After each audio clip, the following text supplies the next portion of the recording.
Hey everybody, it's Alan. Hope you're doing well. December 23rd, 1992, Funkadelic guitar legend Eddie Hazel passed away.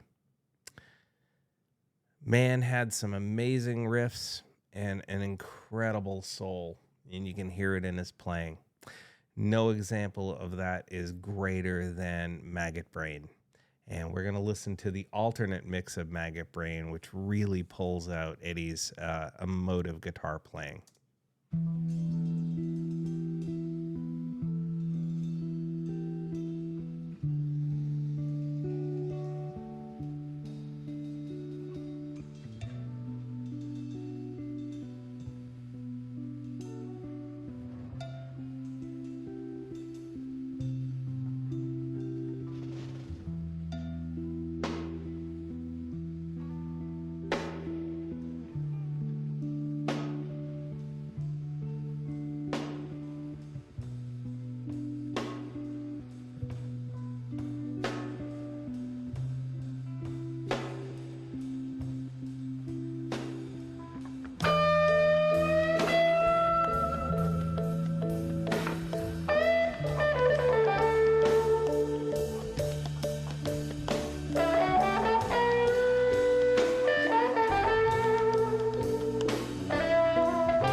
Something always strikes me about that song.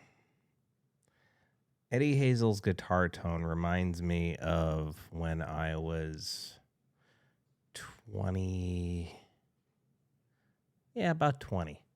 And I had just gotten my hands on an original 70s era Electro Harmonix Big Muff distortion fuzz box.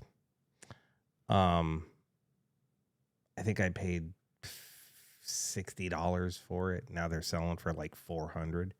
But I think I paid like $60 for it way back in the late 80s, and or actually very early 90s. Yeah, somewhere in there. And I was an okay guitar player at that time, but I wasn't really educated.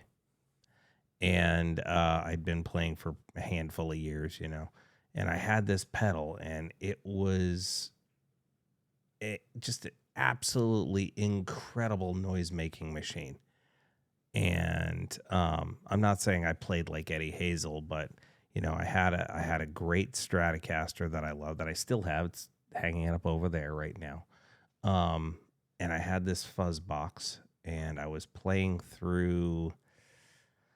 Oh Lord, what was I playing through? I think I was playing through a borrowed or rented Jackson Metaltronics head, and me and a buddy, a couple of guys actually, went up to my family's cabin in northern Maine, which was isolated on like 40 acres of land in the middle of nowhere.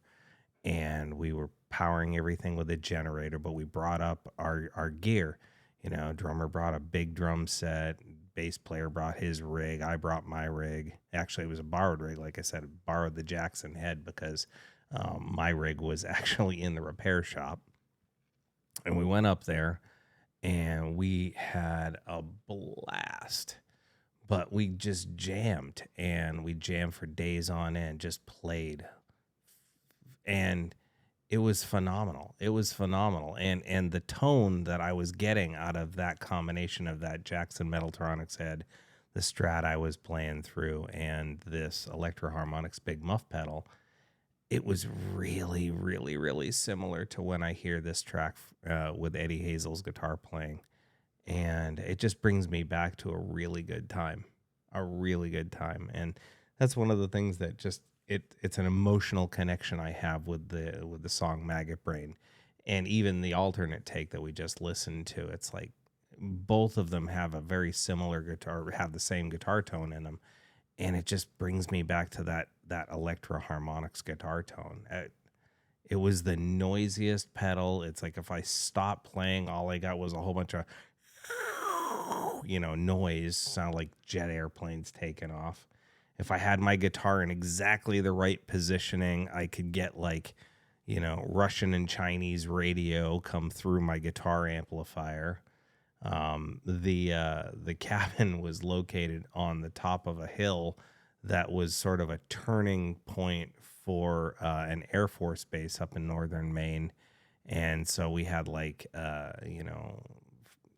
cargo planes and bombers and jets flying overhead once or twice a day, not too often, but just all of this stuff comes flashing back to me when I listen to this particular song. I know I'm not really giving you a big commentary on the song itself. I mean, it's been highly touted for years upon years as one of the most beautiful, emotional guitar solos ever recorded. And guitar players who know, trust me. And again, but 90% of the audience would never hear that because it's 9 minutes long and it'd never make it onto radio. There's no lyrics. It's not exactly a hit, but it's an iconic piece in the whole like guitar player funk world, with just its emotional outpouring that you hear dripping off of Eddie's guitar strings throughout the entire track. It's magnificent. It really is a magnificent piece. Anyway, with that said, I think it's the perfect way to remember Eddie Hazel on the anniversary of his passing. Hope you all enjoyed this. Please feel free to leave a comment in the comment section below. We can talk about it further. Just know that I appreciate you, and I wish you well. Take care.